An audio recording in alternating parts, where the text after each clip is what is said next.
Bom dia, tudo bem? Vamos iniciar mais uma das nossas aulas de história nesse período de aulas não presenciais. Nós vamos começar esse nosso momento fazendo o que eu gosto de chamar de reflexão histórica. O que é reflexão histórica? É nós analisarmos as coisas que aconteceram lá atrás, refletirmos e podermos construir o nosso presente. Afinal de contas, eu gosto de dizer bastante que nós somos frutos da nossa história.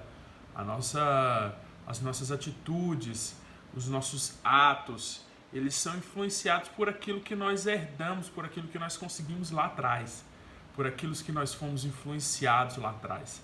E por falar em sermos influenciados, vamos dar uma olhadinha em mais alguma coisa que aconteceu lá atrás e eu vou jogando elementos para vocês e vocês vão analisar o panorama do Brasil nos dias de hoje, a partir desses elementos que eu vou jogar para vocês lá atrás. Nós vimos os regimes totalitários no nosso último encontro e eu vou voltar nesse assunto com um ponto em particular, que é o fascismo, que a gente escuta muito falar hoje em dia. Então vamos recordar aqui, só que o nosso foco vai ser o fascismo italiano, mas eu preciso recordar esse ponto aqui com vocês. Então o que é o fascismo?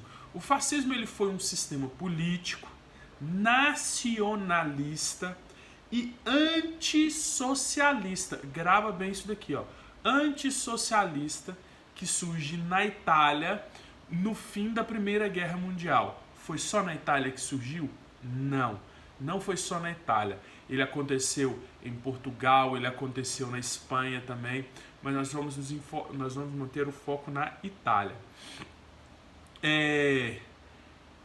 O fascismo, ele tem algumas características, ele possui algumas linhas de defesa, alguns pontos que ele se baseia para a sua linha de conduta, para o seu viés ideológico, para o seu meio de condução. Então, no fascismo, nós vamos encontrar elementos como o Estado totalitário. O que é isso? O Estado controlava todas as manifestações da vida individual e da vida nacional. Ou seja, não é democrático. Não existe um parlamento, um Congresso Nacional, e se existe um Congresso Nacional, esse exerce pouca ou nenhuma influência, e o sistema de justiça do país, ele é todo submisso ao líder supremo, vamos colocar assim. Autoritarismo. A autoridade do líder era indiscutível, vão pensando aí. A autoridade do líder era indiscutível, pois ele era o mais preparado e sabia exatamente o que a população necessitava, tá? Então ele era meio que um messias salvador da pátria. Nacionalismo. O que é essa ideia de nacionalismo? A nação é um bem supremo e, em nome dela, qualquer sacrifício deve ser exigido e feito pelos indivíduos. Qualquer sacrifício, tipo, a imprensa ela é inimiga da nação, é inimiga do Estado. Não existe liberdade de imprensa, então em nome da nação se acaba com a liberdade de imprensa. Não existe mais o direito de ir e vir, então em nome do bem da nação esse direito ele é extinguido. Antiliberalismo, tá? E aí quando a gente fala de liberalismo, é liberalismo econômico, tá? O fascismo defendia algumas ideias capitalistas, como a propriedade privada e a livre iniciativa das pequenas e médias empresas, tá? Por outro lado, ele também defendia a intervenção estatal na economia, o protecionismo, que é você proteger o mercado econômico interno, e algumas correntes fascistas nacionalistas, de nacionalização de grandes empresas. Então, o fascismo ele também tem como essa ideia o expansionismo, ou seja, não estar contido só num país. Aí nós vamos falar da Itália, mas essa ideia de se expandir da Itália para fora, e aconteceu. Militarismo, quer dizer, a salvação ela vem por meio da organização militar, da luta, da guerra e também da expansão. Anticomunismo, eu não preciso dizer, então se provoca uma caça aos comunismos. Os fascistas rejeitam a ideia da abolição da propriedade, da igualdade absoluta e também rejeitam a luta de classes, que são bandeiras típicas levantadas pelos comunistas. O corporativismo, o que é corporativismo? Ao invés de defender um conceito de um homem, um voto, os fascistas acreditam que as corporações profissionais deveriam eleger os presidentes e os políticos. Então a OAB é que elege, o Conselho de Medicina que elege, a cooperativa dos produtores que elegem, mas o cidadão comum, eu e você, não. A hierarquização, palavra difícil, né? Hierarquização da sociedade. Então o fascismo ele tinha uma visão do mundo segundo o qual cabem os mais fortes em nome da vontade nacional. Então o fascismo ele surge prometendo restaurar a Itália, que não recebeu as terras que foi prometida para ela aí durante a Segunda Guerra Mundial, tá? E como que isso acontece, pessoal? Como que isso vai acontecer na Itália? Então, a Itália ela vem com um profundo sentimento de frustração, que dominou o país após a Primeira Guerra Mundial, que saiu decepcionada. Ela sai decepcionada e frustrada por não ter aquilo que ela pretendia, as reivindicações dela atendidas lá no Tratado de Versalhes da Primeira Guerra Mundial. E a situação econômica era mais difícil ainda antes da guerra. Então a sociedade ela mergulha numa crise social. Então é em tempos de crise que esses tipos de regime eles são plantados e eles têm uma possibilidade de florescer. Em março de 1919, um jornalista lá chamado Benito Mussolini cria os fatti di combattimento e os squadri. O que eram fatti di combattimento e os squadri? Eram grupos de combate e esquadrão. Um grupo de combate e o outro um esquadrão, que tinham como objetivo combater por meios violentos os adversários políticos, em especial os comunistas. O Brasil hoje, pessoal, ele tem células dessa forma. Ele tem células que pretendem agir de maneira violenta. Depois vocês procurem, façam uma pesquisa aí sobre os 300 do Brasil. Os 300 do Brasil, esse é o nome que vocês precisam estar ligados. Então, a crise social que ganhava o aspecto de revolução que estava acontecendo na Itália, com o crescimento da esquerda e dos movimentos de direita. O Partido Nacional Fascista ele foi fundado oficialmente em novembro de 1921. Ele cresce rapidamente. O número de filiados passou de 200 mil em 1919 para 300 mil em 1921. Então subiu 100 mil. O movimento agrupava pessoas com características políticas de várias nacionalidades. Eles eram anti-esquerdistas, contra-revolucionários e ex-combatentes e desempregados. Tá? Aqui nós não precisamos levantar uma bandeira de esquerda e de direita nesse nosso discurso, pessoal. O que nós precisamos é que haja equilíbrio dentro das forças democráticas.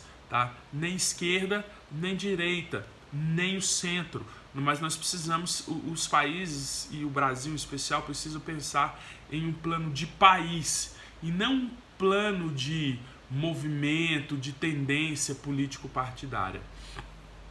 Em novembro de 1922, pessoal, ocorre a Marcha sobre Roma, que é durante o congresso do partido aí dos fascistas realizado em Nápoles. Mussolini anunciou a Marcha sobre Roma, onde 50 mil camisas negras, que era o uniforme dos fascistas, dirigiam para a capital impotente, né? O governante na época era o rei Vítor Emanuel III, convidou o líder fascista Benito Mussolini para formar um ministério.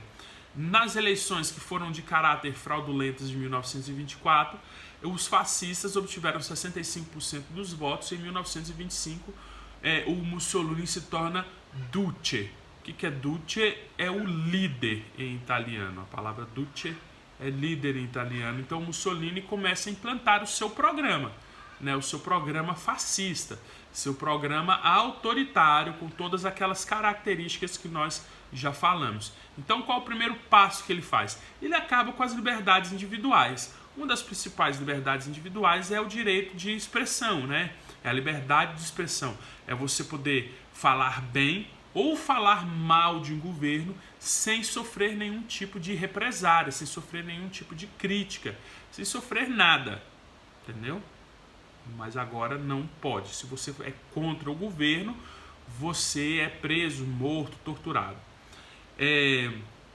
Então, aos poucos, a Itália vai sofrendo com a instauração de um regime ditatorial, mantém-se uma característica de uma monarquia parlamentarista, e para garantir a si a grande autoridade política e cercar as elites dominantes da época, Mussolini ele busca um desenvolvimento econômico do país. No entanto, esse período foi afetado, essa tentativa de recuperação da economia italiana foi afetada pela crise de 1929, que nós já falamos. O que nós vamos ver é que essa ideia da expansão do fascismo, ela ocorre, e isso chega ao Brasil, inclusive, num período muito conturbado, que foi durante a Era Vargas. Então, o fascismo no Brasil, ele tem sim uma cara, tem sim um nome, que esse nome está aí até hoje. Se você quiser dar uma pesquisada, você vai encontrar esse movimento aqui até hoje. Que da mesma forma que a gente do mesmo jeito que a gente assume, nós temos aí o PCdoB, que é o Partido Comunista do Brasil ou brasileiro. Nós vamos ter também, que é um movimento comunista do Brasil, nós vamos ter um movimento fascista no Brasil, sim, que no Brasil o nome foi integralismo. O integralismo, ele foi no Brasil um movimento partidário com posicionamento da extrema direita, com inspiração fascista, que surge nas ideias de um cara chamado Plínio Salgado, que era líder e organizador desse partido e tinha um nome no Brasil de Ação Integralista Brasileira. Ele existe até hoje, é só você dar uma bugada aí. Ação Integralista Brasileira, ou AIB, sob o lema Deus, Pátria e Família. Deus, Pátria e Família. Parece com alguma coisa que a gente ouve falar por aí, né? Plínio Salgado, lança o Manifesto AIB em outubro de 1932. O símbolo do integralismo era uma letra que vocês vão ver no PDF aí, chamada sigma, que é um E, um tipo de E, que é o símbolo simbolizando a máximo movimento e buscava a integração com a sociedade brasileira. Plínio Salgado, ele foi um cara que, com uma saudação com as mãos muito parecida com as nazistas, aquelas mãos assim, ó, o pessoal levanta. Assim também eram os fascistas na Itália, também faziam essa saudação assim com a mão estendida. Mas ele tem uma diferença básica do nazifascismo que se deu nessa questão racial. Os integralistas, eles não perseguiam negros aqui no Brasil. Não havia intenção, pelo menos não explicitamente, no racista, na doutrina integralista. Ele perseguia a miscigenação como formadora porque essa doutrina racista no Brasil não cola muito, porque de uma unificação de raças, porque nós somos supostamente miscigenados, então todo mundo aí tem um pezinho na senzala. Os integralistas eram conhecidos aqui no Brasil como camisas verdes, por suas roupas usadas em manifestações públicas. No entanto, também eram chamados de opositores, pelos opositores de galinhas verdes, eram favoráveis ao liberalismo econômico, se opunham a uma questão assim anarquista e também ao comunismo. O governo de Getúlio Vargas, porque eu disse para vocês que surge no governo do Vargas, iniciado em 1930 aqui no Brasil, se aproxima, ele namora com os integralistas, ele usa dos integralistas, o Vargas usa dos integralistas para dar o seu golpe de Estado e tomar o poder do Brasil, mas depois chuta os integralistas, tá? Mas a partir do Estado Novo, a partir do momento do Estado Novo, Vargas vai impor repressão aos integralistas e aos comunistas. Então, derrotados aí nessa ideia no fim da década de 1930, os integralistas não conseguiram mais reunir um grupo representativo de adeptos. Por quê? O Vargas ele usa os integralistas para forjar um golpe dos comunistas, e o Vargas dá um golpe e chuta os integralistas e os comunistas. Como assim? O Vargas usou das lideranças integralistas, o que a gente chama de plano Cohen, para falar. Os integralistas vão jogar a mensagem: os comunistas querem dar um golpe de Estado. Aí o que o Vargas faz? Não o primeiro, mas ele dá um segundo golpe de Estado. Ele fecha novamente o Congresso Nacional, tá? Dá um outro golpe, promulga uma outra Constituição, e em vez de trazer para si os integralistas, ele chuta os integralistas e termina de enterrar os comunistas aqui no Brasil. A Frente Integralista Brasileira mantém os mesmos ideais. Em 2009, eles lançaram um outro manifesto, tá?